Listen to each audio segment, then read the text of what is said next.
Blog Talk Radio.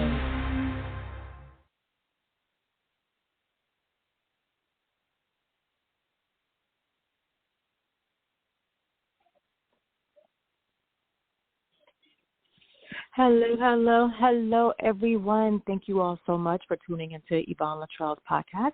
I am the host, Yvonne Luttrell. My co-host, SC, is here with me today for our Thoughtful Tuesday show. SC, how are you? Hey, what's up? I'm good. I can't complain. How you doing? Okay. I'm great. Thanks for asking. Yeah. I kind of had a rough weekend. I had a number of events take place. So I kind of had a rough weekend. I had a rough beginning of the week. Mm-hmm. You know, for one, I found out that they found the body of a friend of mine. You know, I put it on my Facebook page. You know, he's a good dude. Oh my gosh, I meant to ask you about that. Yeah, he from what we know of the story, you know, he was always a good swimmer, you know. So what we know of the story is he was on some jet skis or one of them jet propeller or whatever, and some girl was on the back of it. He had a life jacket on, and he supposedly fell off and hit his head and drowned. And they were looking for him for about 2 hours, and then they said they found his body. You know, it was floating to land or whatever, you know, so. He didn't have a life jacket on? Ultimately drowning. Nope. Oh my gosh, that's crazy. Yeah. So, yeah, my boy A.B., good dude, man. I mean, he gave you the shirt off his back. I don't know if you've been up there and read any of those posts about that dude, and everything they say about him is real, you know. I've never even seen that dude get into an argument or, you know, lose his cool or anything, you know. And I've known him for like close to maybe 20 years, you know. He was honest, man, and he came from money. His parents had money, real lots of money, land and a whole bunch of other stuff, you know. So he always had like these little toys and stuff. I remember one time he came to this club called Body. He was good friends to Buffy Body, you know, and he wound up helping her get that club. And he comes zooming around the corner in this little ass Lamborghini. He's like, "Yo, get in, man!" And I remember my big ass trying to get in there. I said, "Man, if you don't go get a real size car, yo." He said, "Come on, man, you can get in this. Man, I can't get in that damn thing." So I tried. I sat. He parked close to the sidewalk. I'm sitting on the ground trying to slide into the car. I said, "Man, I'm not getting in this shit, yo." And he laughed, you know. But he was always a good dude, man. Always, you know. Like I said, if you wow, need something, I'm so sorry to hear that. was there, you know. Yeah. Yeah. And after that, we found out one that I used to work with, his daughter went missing in Greensboro, you know. So, you know, all of us were sharing the posts and everything, you know, and they come and find out they found her, you know, he put up a thing that found, you know, thank y'all for everybody that helped, you know, with the search and everything, you know. Right. You said they did find her? Man. Yeah, they found her. Where was she? You know. Did they say? I don't know. I didn't say. It just said that we found her. Thank God that shared the post and everything, you know. But I'm pretty sure he'll eventually say something to us about where he was, you know, where he found her, whatever, you know. Yeah. And then it was just a whole bunch of stuff going on this week, you know. It was just, you know, crazy, one thing after the next, you know. And but well, you know, life goes on. Speaking of your friend's daughter being found, for those of you that didn't hear our show on Saturday's show was called Human Trafficking, and it was because of the girl Carly Russell who had went missing, and it was like a nationwide story, so we decided to do our Sexy Saturday topic on human trafficking about being careful and watching your surroundings. And Carlee was found, as most of you know. She returned to her parents' home, and now people are wondering, like, was she really missing? Was it a hoax? Like, oh my gosh. At first, I didn't think it was a joke, but now I'm thinking, like, if I could see if the police or, someone tracked her down and they found her.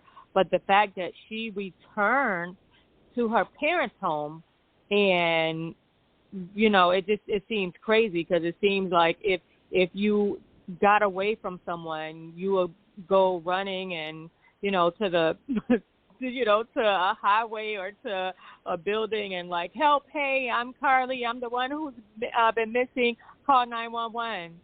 But in this situation, she just returned to her parents' home. So I don't know. I kind of don't think that this story is going to end well. What are your thoughts on this, Essie? I'm going to tell you this, man. If the girl lied, this just leads me to believe that everything in this world is fake. Everybody will do something just for a few minutes in the sunlight into, to whatever, This Right. generation and the things about this generation is built off of clout. Everybody Mm-hmm. wants some type of clout. Nobody wants to be normal anymore. And I'm just saying that the stories, I don't know. I don't know if the story's real or not. Right. But it We also don't makes know, you but not want to report certain things. It makes you yeah. not want to report things. Especially when we do the show, we're like, oh, we hope this happens and we hope that she comes home safe and all of this. And, but if she lied, she needs to go to jail. I really think she needs to go to jail. And I think that I they're got gonna, a feeling that's what's going to happen. Yeah, they should create a clout law where you do something for clout, where you do something for likes, or you do something for the social media or whatever. Now granted, I see something like the pranks and stuff funny or whatever, but at the end of the day, they're not. It's like people are not. Everybody wants to joke with you. Not everybody wants to share in that laughter. Nobody wants to be the end or the butt of anybody's joke, especially if they're not getting paid or they're not paying to watch somebody make them the butt of a joke. You understand what I'm saying? And some of these things with the sneezing, you wanna get whatever, and they'll be in these areas that and these guys are pulling guns and knives on them. And like, it's a camera, it's a joke, it's a prank, it's a prank, it's a prank. Everybody wants to play with you. You understand what I'm saying? But these guys in this generation are built off of everything has to be done for clout. Everything has to be done for likes. Everything has to be done for views. Everything has to be done to viral. It's just crazy with me with this whole generation. So Yeah. like I said, it don't even make sense. It doesn't, nothing seems real anymore. I don't know when something's real and when something's fake. I seen a video the other day of this guy, he approaches his wife and she tells him, oh yeah, I'm pregnant and this, and the third. And he's like, well, congratulations, whose baby is it? So he's like, oh, it's yours. So he's like, it can't be mine. I had a vasectomy 3 months ago. Now, for one, what makes me think it's fake is because just because you had a vasectomy, if you didn't go back to see that it worked, for one. For two, he was just too calm about the whole situation. You understand what I'm saying? It was like the whole thing was staged. It's Wait, like I don't get it. nothing seems real anymore. Wait, but I don't get it. Okay. Wait, no. So you said the wife wanted a baby? No, the husband said apparently he didn't want no kids, so he got a vasectomy on her like 3 months ago. Or whenever the video was shot, he did it 3 months previous to that. And she just supposedly didn't know and he got a vasectomy. You understand what I'm saying? So But how could she not it's know? crazy to me. That's what's my point. Like, how does she not know? But whatever. No. Yeah, that's crazy. I'm just fed up with people. I'm at a point right now. I'm just fed up with people and the shenanigans, and nobody wants to be real. Everybody wants to be fake. Everybody wants to do this for this. Everybody wants to do that for that. Nobody wants to, be real. Nobody wants to be authentic. Nobody wants to just get it out of the mud, as you would say. Everybody wants to skip the line easy. Yeah, you know what? I seen something. I gotta send you something. I seen something online that like people always saying that they're real. They just don't tell you what type of real they are. Real trifling, real full of shit. Just you know what I'm saying? Like because no one is real. It's a lot of people that are just really full of it. Yeah. I'm not gonna say no one, but I'm just saying it's just a lot of people that are full of shit. Yeah, a lot. Mhm. A lot, and you be like, damn, like, yo, come on, like, nobody wants to be with you. Right, for no reason, for no reason. So yeah, ain't nobody got time for that. Yeah.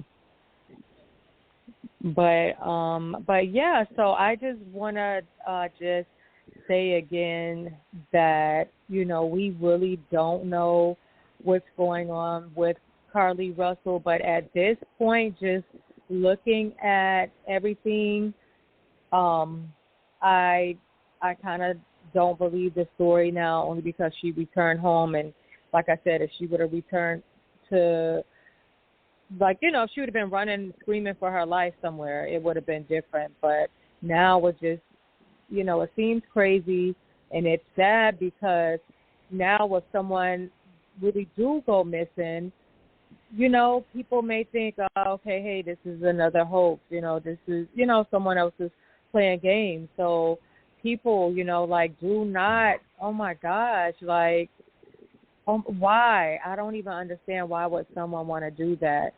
But either way, it doesn't matter if her story, it do matter if her story is real or fake, but regardless of her story, you guys and dolls still need to watch your surroundings out there. Be very careful.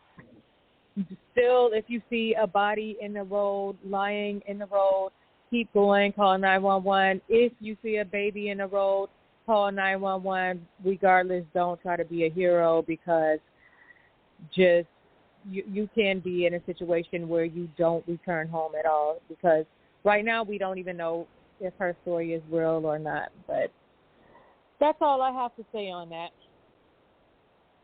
Yeah, it's just, I don't know. Yeah. This is the worst. People are not. It's just the worst on people's morals. Like, what would make you morally think that that's fun or that's cool or that's something to do? But it just shows you what people's morals are. Yeah. Nobody has a moral compass anymore. Right, and supposedly she's so shook up now. I sent you the interview of her mom and her dad. You probably didn't have a chance to look at it, but you can look at it whenever you can. But supposedly, like I said, Carlee is so shook up or whatever, but you already know, if they find out that she's lying, she will be arrested, so... Yeah, she needs to go to jail. If she's lying, she definitely needs to go to jail. And I stand on that. She definitely needs to go to jail. And I really think that everybody that does stuff like that need to go to jail too. Because it's enough is enough now.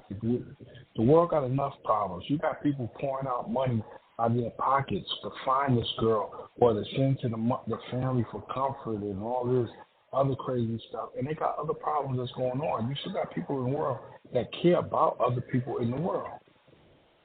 You know, And there and it's are like, yo, people come that on, are man. actually missing for real. Like, don't nobody need to be focused on on someone that's playing games, playing hide and seek, where, there are really people that are out there really, really missing, really kidnapped, really getting raped every day, or, in somebody's basement or whatever. So, like, no, it's insane. It's just crazy. Yeah. Now they had But that gay guy. He was like, "You're about to lose your job. You're about to go to jail." oh my gosh, right? Yeah, you're about to go to jail. Exactly, definitely. But in other news, I have Yeah. been eating better. I've been eating a salad almost every day. I had a salad twice today. Okay. Shit. Yes. So I'm doing my thing. Hey, I'm trying to lose 10 more pounds. I had salmon, but I was really good with the vegetables today. I had salmon, squash, green beans, broccoli, and a salad. And I had salad twice. But, yeah, I'm really trying with the vegetables and the fruits. It's watermelon season, so I'm really trying. Really trying to do my thing. I don't know, man. Watermelons, they're just too messy for me. I love them. I just don't be wanting to be the one cutting them and having to You clean don't up like after watermelon? cutting them. No, I love watermelon. I just don't like the clean up. Oh, well, see, I'm lazy, so I go to the store and get the watermelon that's already cut up. I kind of figured. Yeah, I kind of figured. That doesn't surprise me at all. Hey, I one need to get right to it. You're like, hey, I would have never thought that. That's not what it is thought Yes, like, I'm going to the store. Yeah, I've been going to the store getting the watermelon that's already cut up. It's more convenient for me. Yeah, I kind of figured. Yeah. I bet. Yeah, so, hey, just watch out. How about this? Mm-hmm. What you gonna do? What you doing today? I was just going to say, I was going to say, watch out. In the next month or so, I'm going to be even finer and more sexier than I am now. But yeah. So, what were you about to say? I was going to talk about the girl that got locked up in Dubai. Did you hear about that? Oh, I only I didn't really hear about it. I seen an article, like kind of scanned through it a little bit. But what happened? Okay, so in Dubai, it's a Muslim type country, and certain things women are not allowed to do. And one of the things is raise their voice. And apparently she got into the argument with somebody over there, and she raised her voice at the male, and they locked her up for it. Now, my thing is this. When you go to some of these countries, you got to study their rules and their regulations, right. Like the Philippines.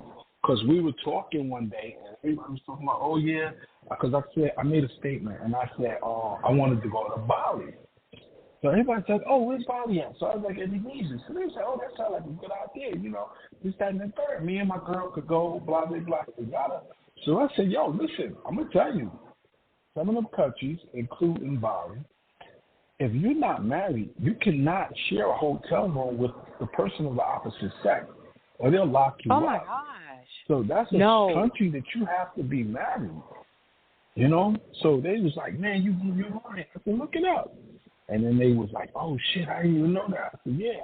I said it's cool. Everybody wants to go to places, you know, but nobody wants to do the research on what it takes to go there. You can't just go to some of these places and think that you're gonna do these American style rules. It's not happening. Right. You know, so Wow. so, you know, y'all pick all these exotic places. Y'all better find out what you can and can't do. Right. You know, so don't be thinking you're going over to this country and you have a good time and you act up and do your thing and you're gonna be, you know, Stella get her groove and all that shit. Your ass locked up. Because Oh my God! I'll be So like, yeah, Yvonne, Latrell said, no more. Well, Yvonne, because she locked up, because he wanted to get her groove. shit, that won't happen because my ass won't be over there. She wanted to Shit. go over there and get her groove. You know. Shit, my ass gonna be right here. The beach is right up the street. I'm good. I'm great. It's all G over here. So okay, so what we doing? Okay, so now podcast. Yeah, I said we're gonna be. No, I was going to ask you. Okay, so you. Oh my God. No, okay, no. So listen, you said in order to be in a room with somebody over there, you have to be married. Yeah. A hotel room. Yeah. Any hotel room, you have to be married. Over there. Yeah. You said that's in Barry? And Barry? Who's Barry? Where did you say? I said Bali, Indonesia, Philippines, like areas like that. Some of them countries, they're not playing that. You cannot just go to these countries and just think that you're going to have these American-style vacations and think you're living it, do all this crazy stuff, and they not with it. You know, everybody say, oh, I want to go to Bali. I mean, not Bali. I want to go to Dubai. I want to go to Dubai. Everybody wants to do this. All the IG models, they talking about Dubai. But they got laws over there that you got to follow. You know, right? You got to definitely follow them. Don't think you going over there you're trouble. Because for one, they don't even women don't even have certain rights over there. Wait. Your phone is breaking up. Say that again. I said, you know, several countries, they, you know, you don't see people. Wait, your phone is still breaking. Hello. Yeah. Your phone is breaking. How about now? Say something. Okay, yeah, you're better now. How about now? Okay. Yeah. You can't, you know. Oh my gosh. Well, only thing I can say is anybody who's out of control better stay their ass over here in the United States. Don't go nowhere but to the United States. Yeah. You see what happened with the basketball player with that weed? Right. They Yeah, I was locked her thinking up that when you for said that. Yeah. weed. You know, don't think because, you know, and a lot of times, you know, Americans think that they live in the best country in the world and they can do this, they can do that, and they can get away with that. They can get away with that. So these countries are not playing with all that. They'll fix you. Yeah. And you're a celebrity. Hey, I got money. I can do this. I can do that. Yeah, they not trying to hear that. Yeah, so it's just been crazy, man. It's just been crazy. Mhm. Yes. Yeah, that is really something. News, In other news. In other news. Don't, you know, just pay attention to where you want to go. You know, find out are there restrictions, find out, you know, what other stuff you can and can't do, what are the attraction sites, where are the places to go, what places to stay out of, what places are these places known for kidnapping tourists, do I have to stay on the resort? You know, there's a lot of stuff to think about when you leave the good old USA. Mm-hmm. Yeah. You jump on a flight, say, hey, I want to go to India, I want to go to Japan, I want to go here, I want to go there. But you better make sure you know some of the laws. You know, like I'm gonna tell you a good. So when I went to Japan, the first time I went over with a couple of people, and the first thing I do is I lose my passport and my wallet. So we go into the coin exchange place, you know, to get money to put on the train, the ticket and everything. So I'm searching my pockets and I'm like, oh shit, I lost my wallet, I lost my passport. So one of the guys I was with, he's like, what's up, man? I said, yo, Brian, I lost my passport and my wallet. He said, where'd you lose it? He said, when's the last time you seen it? I said, when we got off the plane, when we was in Narita, I says, when they went through customs, I said, I had to leave it there. He's like, all right, let's get the money on the car or whatever. He said, I'll front you the money, or call, I'll front you the money. And when we get there, you know, it'll be there. So I'm saying to myself, you know, I'm thinking we in the United States. Nah, fuck that. They're going to steal my shit. They're going to take my money. I'm going to be over in this country. I got no money. They're going to do this, that, and the third. Yo, no lie. Yvonne, we get back to the airport because we had to take a bus. A number of us taking a bus, and then we had to take a bus back to the airport. We go back. No lie, no exaggeration. My shit is still sitting in the same spot. Oh my God! Yo, so I looked through it real quick, and everything is in there. So I said, yo, how did you know my shit was gonna be here? He said, oh, they don't play that shit over here. He said, you still saying? He said, they chopped your fucking head off. I was like, what? So then the next time, I'm a straight tourist. Me being a straight tourist, I go into the store. So when you go into the store, you know, you take out your wallet, you do the exchange, the dollars, you got to know with the coin, and all of this. So I lay it down. I'm thinking, I'm like, yo, why the fuck would I lay it down? But I laid my wallet down on the counter. I counted out the money, gave it to the dude, and I left. I walked back to the house, which was about a mile away, and I realized I left my wallet. But this time, I walked back with style.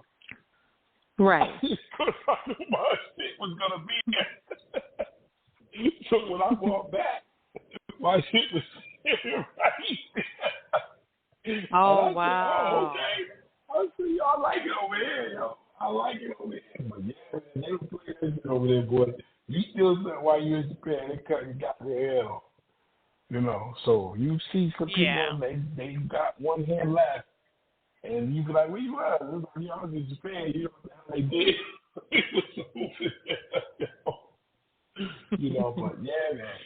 I tell you, boy, you can't. Some of these countries, they're not gonna play with you. You know, and it was a great experience. I had a great time. You know, and like, oh, don't go here because they don't like Americans and this, that, and the third. And then I realized being over there, the reason why they tell us that is because they'll when you get over there, they'll treat you better than your own country will. Because I felt like nobody showed any type of racism towards me. Every time I showed up, the people was nice. They waved, they spoke. You know, it was nobody sucked their teeth. Nobody had an attitude. Everybody was just pleasant. Everybody was just happy. I'm like, damn, I can live like this all the time. You know, and then it was before my accident. So now, after my accident, I live just like I'm still over in Japan. Right. You know, I'm happy all the time. You know, so I realized how it can happen. You know, it's not impossible to be happy all the time. Sometimes you got to be happy on purpose because some people are just the way they are. They want to try to bring you down because they're miserable. You know, and they say misery loves company, and that's a true-ass statement. Yeah. Think about a person that's miserable, and they'll say, I don't know what the hell you're so happy about. Like, whoa. Quit calling your stockings, buddy. You know, but listen. You know, but enough of my rambling. Okay, we about yes, ready enough for of your rambling. Enough of your rambling. We have a guest today for our Thoughtful Day show, and his name is author Victor L. Martin. Are you ready for me to let the guest in? Sure. And he's an author. I said author. What's wrong with you? No, but you didn't say that. You he's need to get your. You Yes, said I Victor L. Martin. I said author Victor. Whatever. Get your phone together. Here on The View, we have no script writers. Whatever. All right, you can let him on. Okay.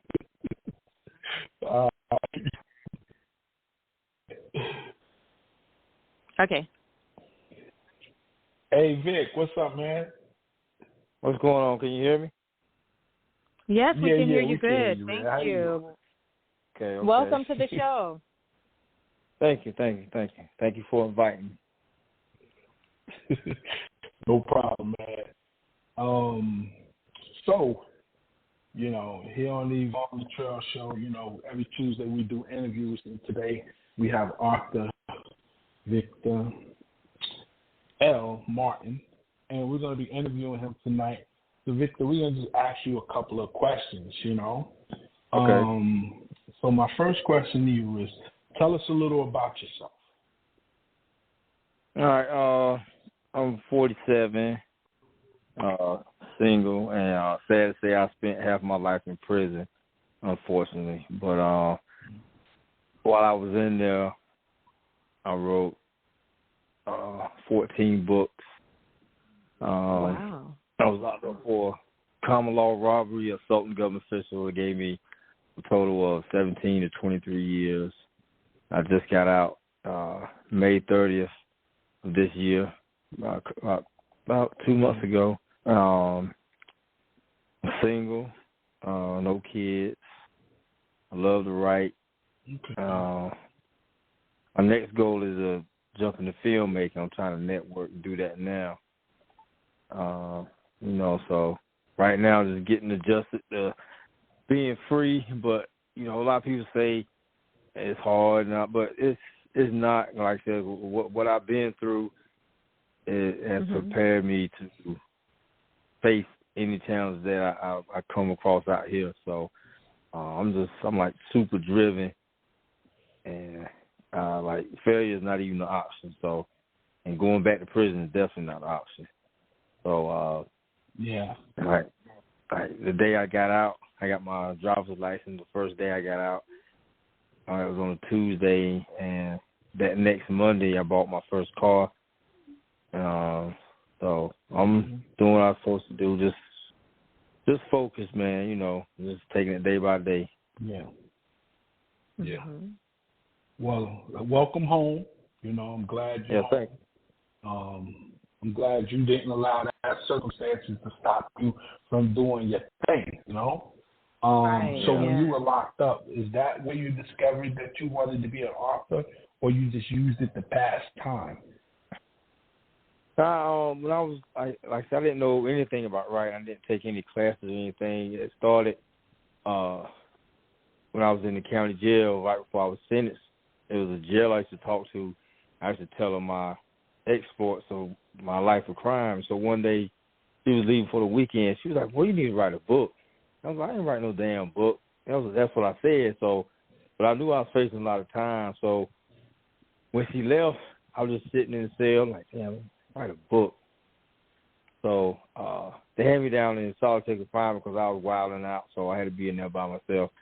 So I called one of the judges. I said, yeah, let me get a notepad and a dictionary. She said, what you about to do? I said, I'm about to write a book. So they gave it to me, and I just started writing my first book, A Hood Legend. And after about like 5 chapters, they would read it, and everybody was like, man, it's good. It's a good book. I thought they were just saying it just to keep me quiet. But I just kept writing, and I discovered, like, if I don't like doing something, I'm not going to do it. And so when I was writing, even though I was in a solitary confinement cell, it was like a mental escape. So whenever I wrote, whatever I was writing about, that's where I was at. So it helped me do that time. And like I said, I love writing. I mean, I still do it to this day. And but yeah, Okay. I discovered that while I was locked up. Okay. Do you remember how long it took you to pen your first novel? Yeah, it took me 6 months to write a hood legend because I didn't know what I was doing. I didn't know anything about character plotting. I didn't know anything about pacing. It was just, I just wrote a story. Mm-hmm. And my chapters were too long. My chapters were like 30 pages long. I didn't know anything about cliffhangers. I didn't know anything, but I had a story. And, I'm embarrassed to even read it now. I'm like, I wrote that garbage, but everybody say they liked it. But yeah, that was my first book, A Hood Legend. But yeah, I've been writing since, I'm going to say 99. Wow. Okay. And I'm going to tell you, what's crazy about that is a lot of times, you look at your early stuff, you're like, oh, man, I don't believe I wrote that. But as you keep honing in on your craft, you get better and better. Do you learn how to do character development, what character development is about? Like he said about the cliffhanger, you need to make people want to turn the page. You got to know how to build up your characters, describe your characters, and you have to be able to visualize everything that he's written on that page. So now I got another question. I know you say you started penning some of your activities or whatever. So you're saying that some of your characters. Yeah, because like what I used to do was I always mix like fiction with reality, and I might use like people that I know, like I said, because I didn't know how to develop a character. So I'm like, okay, well, I'm going to use certain stuff I know how she act, and I'll put it in the book, and I'll just change the name around a little bit. And so, like, my first book, like, I'll admit it now, I didn't know anything about character development. So my first book that I wrote, it was a hood legend. Minaj, that's me. The only thing different is he got hair and he smoked weed. I don't do that. So, but other than that, his faults, his fears, it's me. He wanted, even though he knew he was doing wrong, he wanted to do right. But so I put myself on paper. So I just had to switch it around a little bit. But it's Okay. writing is it takes a lot. For you to write, you got to be able to put yourself in other people's shoes. You just can't be one track mind. Mm-hmm. Yeah, I've always said that everybody that's walking the face of the earth has at least one story in them to tell, but you have to know how to tell it from the perspective of the person you're telling it from. You have to turn into that character. You have to become that character. And like he said, the character development. You got to know how to build your characters. You got to build it off of it. And that's a good point that you use. You use people that you knew. You knew their characteristics, and you liked their characteristics enough to put it in the book and describe it. So my next question is, how do you pick the points of your life that you want to write about and put it in the book? Or you just think that moment was that interesting enough for people to read about it? Repeat the question again. How did you pick the points of your life that you say, yo, I remember this happened? Okay. Mostly, like I said, all of my books are fiction, of course. But as I write, I always try to just make it to where you have to keep the reader's attention, and they have to care about the main character. The main character has to have a goal, and he has to have a path and a reason to get there. And the other characters, either they're going to help him, they're either going to help him reach his goal, or they're going to try to stop him from getting his goal. And, like, I didn't know that when I did my first book, but, however, when I wrote it, I still put those elements in the book. So that's what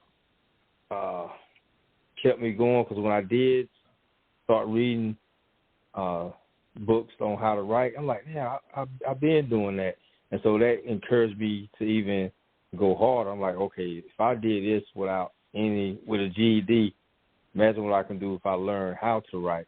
So, like, the comment you made a couple of minutes ago where you said every book you get better and better, that is so true, because, like, if you compare A Hood Legend to my next book that's coming out called True to a Fault Part 1 and 2, I'm past humble, but when I release True to a Fault Part 1 and 2, nobody can't see that book. I don't care who I put against anybody. Anybody. So, and I put a lot into this book. When I got to the end, I started crying. That's how much I put in this book that's about to come out. And it's just, it's nothing that nobody wrote about, because I based it off of me getting out of prison and being an author. Like I said, I always mix fiction with reality. So this book that's probably come out probably about 2 more months is sitting on the table right now. So it's just, I know it's a story that needs to be told. Like I said, something different, and it's just, I really can't wait for it to come out. I couldn't hear you.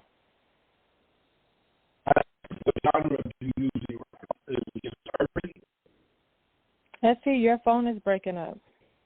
Yeah, okay, you can hear that too. If you heard, can you? Yeah, what do you say? I don't know. What genre do you write?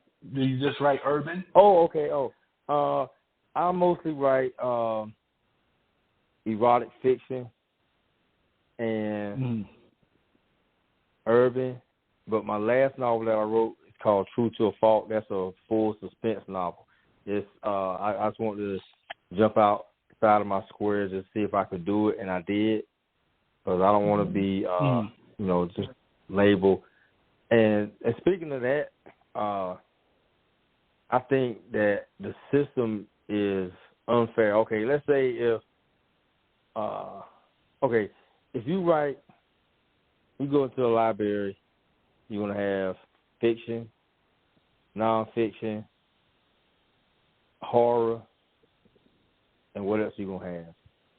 African American, right? That's how they got it, right? Okay. Yeah. Now, if Stephen King, he come out with a new suspense novel, where are they going to put his book at? They can put it in suspense, right?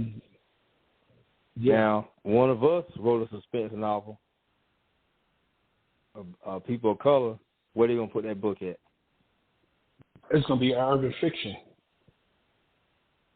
All right. I don't think that's. I really think that's being biased. You should base a book off the genre, not the color of the person that wrote it. And I don't even know why I'm the only person that noticed that. I mean, it's racism all the way around the board. Okay, let's say for just a average person that just want to read suspense. Okay, I want to go read a suspense novel. They go in the library, and the reason I don't have my book right now, my book is only available on my website. I don't have it on Amazon. If I do take it to a bookstore, I'm gonna ask them where you gonna put my book at. They say I'm gonna put over there in African American fiction. Well, you're not gonna get my book. If you're not gonna put it in suspense, then you're not gonna get it, because it's a suspense novel. It's not. If Stephen King let's turn around. Stephen King write an urban novel. Where you gonna put it at? They're gonna still put it in suspense. Because he's white. So for them to, I believe that it's holding us back. When I say us, I mean people of color. You know, that's one. Okay, no matter what he write, it's urban fiction. Put it in African American lit. So you go into the African American section, and you have all type of books: romance, horror, suspense. They just put it over there. That's how they're doing it. But the white people, they got suspense, horror, this. You know, it's like they just still holding us down. And it's sad that I'll never forget this. It happened years ago, and I hate to bring it up. He was, one of my favorite authors, Terry McMillan. He went and when urban books first started coming out, he was bashing us. Oh, this, this hood mess. I'm like, damn, instead of you putting your foot on it, you should be helping us. Like, she was like, it's poor editing and all this. Instead of saying it's poor editing, once you help somebody. So that right there just really struck a chord with it. I'm like, damn, you successful, and instead of helping your own people out, you want to, that right there just. So I told myself, when I do get out, I'm not doing no drama at all. Like, I'm not beefing with no other author. I do have some issues with some publishers that have my books out and I'm not getting paid. Matter of fact, I'm going to put them out there. Carl Weber. So I have to see him. He knows what's going on. I mean, everybody sees his TV shows and whatnot. They think, oh, he good. He's for the black community. He's not, and I'm not worried about being sued for saying lies, whatever, because I'm speaking facts, the truth. So, so it's sad, man. Like, we, as black people, we can't come together. We just, in everything. I'm like, man, you started from nothing, and you want to eat off somebody else's books, and so just stuff like that, man. It's just so if I can help anybody, I don't care if they sign with somebody else. If I can help, I'm gonna help. That's how I am. But not everybody's like that. Yeah. It's not personally, but I watched another author get shot down by a mainstream author. I'm not going to put the author out there, but I'm going to put the situation out there. I went to a book signing of a mainstream author, and the young lady raised her hand and asked the author a question. And the author went around the question and said, well, just do your research. Instead of just telling her, well, why don't you do this? Why don't you try this? And she's like, yeah, I tried to do this. I tried to do that. Well, do more research. And then I walked up to her and I said, listen, let me tell you something. You cannot tell another author that you're an author in the genre that they're in because they always feel like you're competition, And this was a person that has a following, and I was in total shock, And another thing, you were right about the genres and everything when you write a book or whatever. So I choose to write with different names. Each time I write in a different genre, I use a different pen name because if they see this pen name, are always associated with urban. But when they see this pen name, they're going to associate it with this. So that's what I do as far as, I don't know if you want to use that method or whatever. And you are right, because once they see your name, they already associate you with, okay, he's black, so he's going to be an urban all the way without even knowing what the book is about or anything or even reading the back of the book, So, but, that comes with the territory, So my next question is, since we talk about that in the genres that you write, what genres would you stay away from besides drama? Is there any other genre you would stay away from? Let me see. Well, that's a hard one there, because if you say the wrong thing, then you get I would say, let me see how I can say this now. I don't want to be bashing nobody. I'll just put it like this. I write about what I know about. So Okay. if I don't know about it, or I don't live that certain lifestyle, then I'm not going to write about it. Got you. Kind of get what I'm saying? That was politically correct, my brother. Okay, yeah, and I did that without taking the politically correct class. Yeah. Yeah. Now I know that the authors and people we talk about how many authors are beefing with each other and what authors wouldn't work with each other, whatever. But if they did an anthology, is there any author that you would like to work with? Yeah, I would love to work with Skylar Nightingale. I love to work with her. Mm. She wrote a book called Still Sky. That's Still Sky. I would like to work with K1, Mike Saunders, Mm-hmm. Mike Jeffries, Shannon Holmes, Okay. Wahida Clark. They're my top authors right now. Okay. Now, when you're writing, do you ever have a moment of writer's block? When I was locked up, I went through that a lot. I remember one time I went through like 2 months and I couldn't write. I would write a page, tear it up, write a page, tear it up, and so I'm like, damn, did I lose it? And so I just took a step back and just cleared my head and went back at it. But the main thing, whenever you do have writer's block, is do not stop writing. That's rule number one. Don't stop writing. Just keep going, no matter what it is. If it's trash, just keep writing.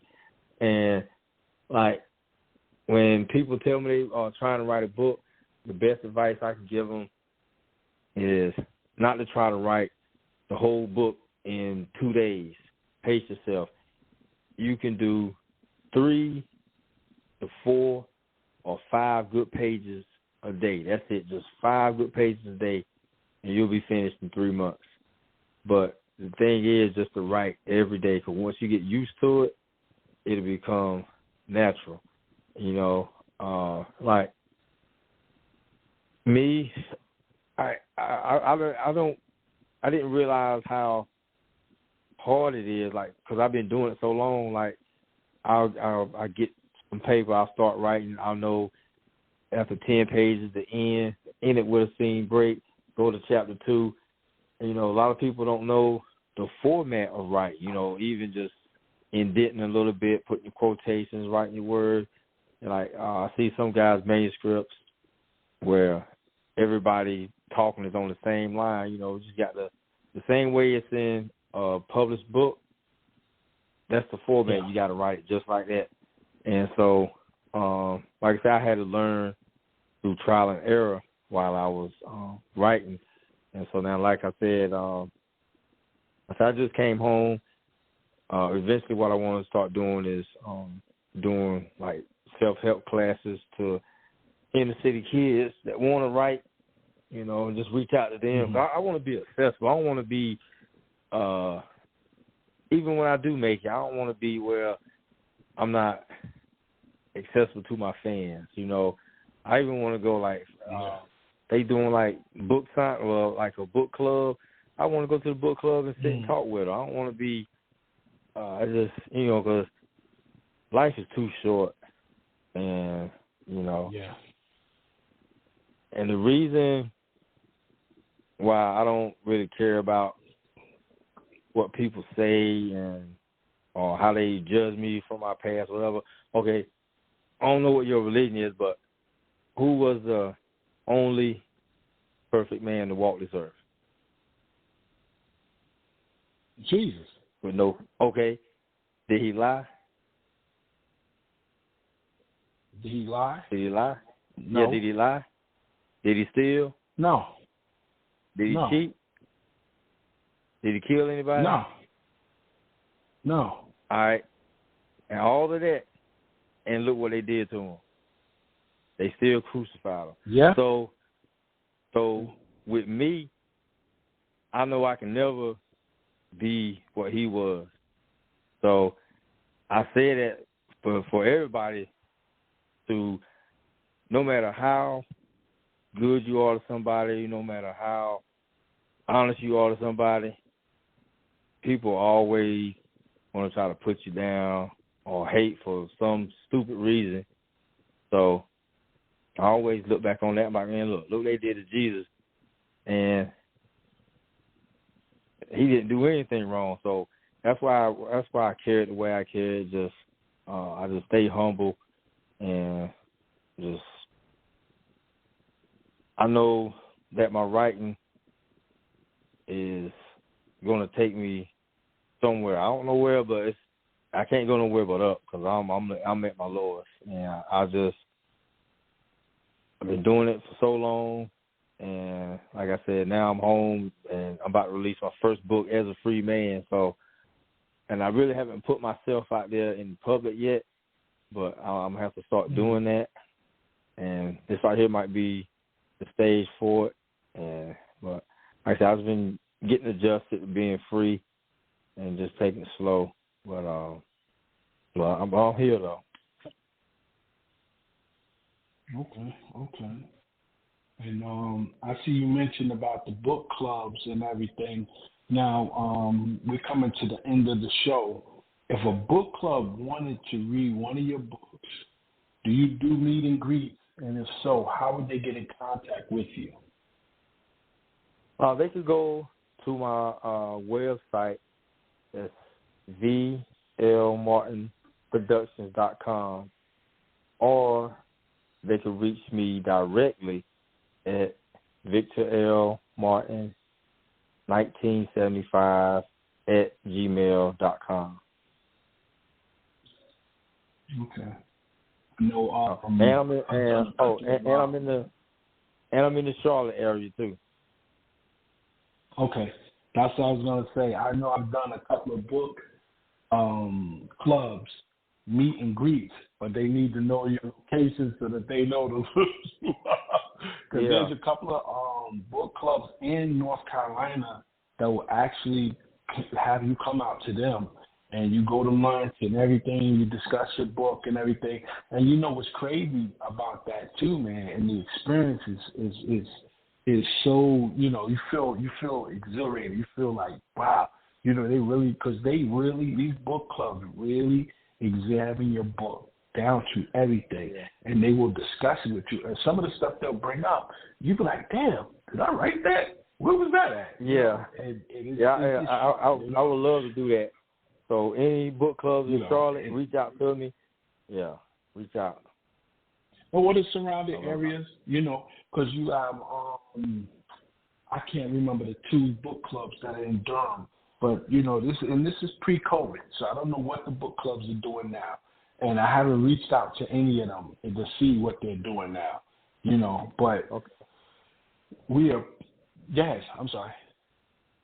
Do you have So you gave all your information. Go ahead. I'm sorry. No, I didn't say anything. No, I'll go ahead. Oh, okay. So you gave everybody all your information on how they can reach you, or, you know, if they wanted to order your book as well, they would have to go to your website. Yeah, my website, I can say it again, it's VLMartinProductions.com. You can find my latest book, Motive for Murder. And my Facebook page is Victor L. Martin -author. And again, my email is victorlmartin1975 at gmail.com. And that's for business. I ain't a whole bunch of women trying to send on emails and stuff.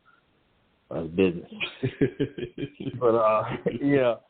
But yeah, man, it's good to be free, man. people take a lot of things glad for to have granted. you on this side. Yeah. Yeah, and I'm stay on this side too. Yeah. And nothing wrong with that, my brother. All right, what's the let me see. Hold on. Make sure I get this right. Okay. Yvonne, is that how you say it? Yes, Yvonne Yes. Luttrell. Yes. Mm-hmm. Okay, all right. Thank you for having me up here. Hopefully we can thank you. Network in the future.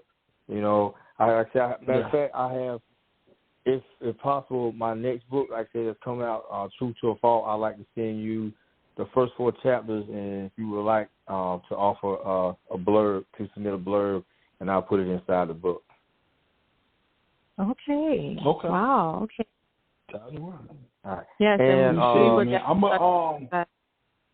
and for SC Dickens, we need to link up, because I need to, this time next year, I need to have my script, and I need to have the movie done. I need to just quit playing games and get this thing done. Instead of, one thing I don't like doing is saying, I'm going to do something.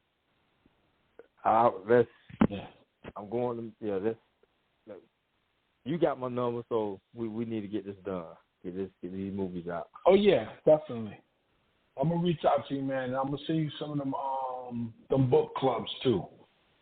Okay. All right. I say y'all, thank y'all for having me up here, and to all my fans, thank you for your support. Like I said, go to my website, check out my book, and every book that I send out, I'll do autograph it personally and mail it to you. All right, man. We appreciate you coming on the show, man. Yeah, no problem. And again, that was thanks. all right. And again, that was Arthur Victor L. Martin. So back over to you, Bob. Okay, everyone. Thank you all so much for tuning into the show.